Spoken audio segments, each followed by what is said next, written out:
మహిళలు, యువతులు తమ ఫేస్‌బుక్, వాట్సాప్ డీపీలు, ఇతర సామాజిక మాధ్యమాల్లో పెట్టుకున్న ఫోటోలను మార్ఫింగ్ చేసి వారిని బ్లాక్‌మెయిల్ చేస్తున్న సైబర్ నేరగాడిని ఏలూరు గ్రామీణ పోలీసులు అరెస్టు చేశారు.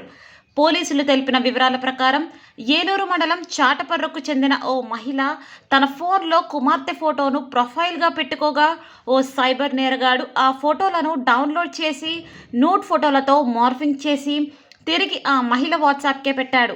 డబ్బులు ఇవ్వాలని ఫోన్లో బెదిరించాడు.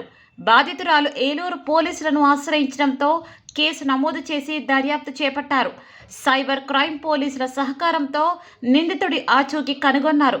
నేరానికి పాల్పడిన నెల్లూరు జిల్లా సంగం మండలం జెండాదిబ్బ గ్రామానికి చెందిన షేక్ షకీర్ అనే యువకుడిని శుక్రవారం అరెస్టు చేశారు. అతన్ని విచారించగా సుమారు 20 మంది మహిళలకు సంబంధించిన ఫోటోలను వారి వాట్సాప్ ప్రొఫైల్ నుంచి డౌన్లోడ్ చేసుకుని మార్ఫింగ్ చేసి బ్లాక్మెయిల్ చేస్తున్నట్లు తెలిసింది. ఈ సందర్భంగా సిఐ రాజశేఖర్ మాట్లాడుతూ మహిళలు, యువతులు వాట్సాప్, ఫేస్బుక్, ఇన్స్టాగ్రామ్లలో తమ ఫోటోలు షేర్ చేయవద్దని, ప్రొఫైల్ చిత్రాలుగా పెట్టవద్దన్నారు. సైబర్ నేరగాళ్లు సోషల్ మీడియా ద్వారా ఆ ఫోటోలను డౌన్లోడ్ చేసుకుని నేరాలకు పాల్పడుతున్నారని తెలిపారు.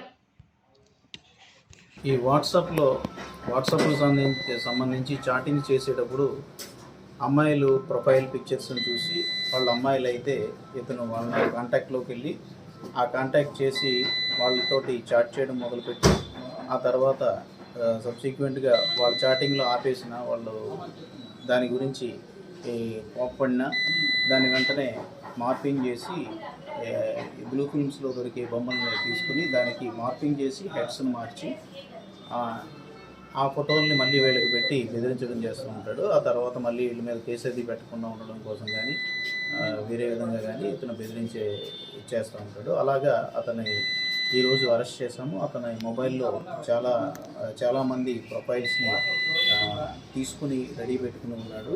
ఒక 20 మెంబర్స్ని ట్రేస్ చేయడం జరిగింది. దాంట్లో చాలామందిని ఇలాగే చాట్ చేసి మార్ఫింగ్ కూడా కొంతమంది చేసినట్టుగా ఆ వీడియో క్లిప్పింగ్స్ అవి ఉన్నాయి. దాన్ని బట్టి ఈరోజు అరెస్ట్ చేశాం.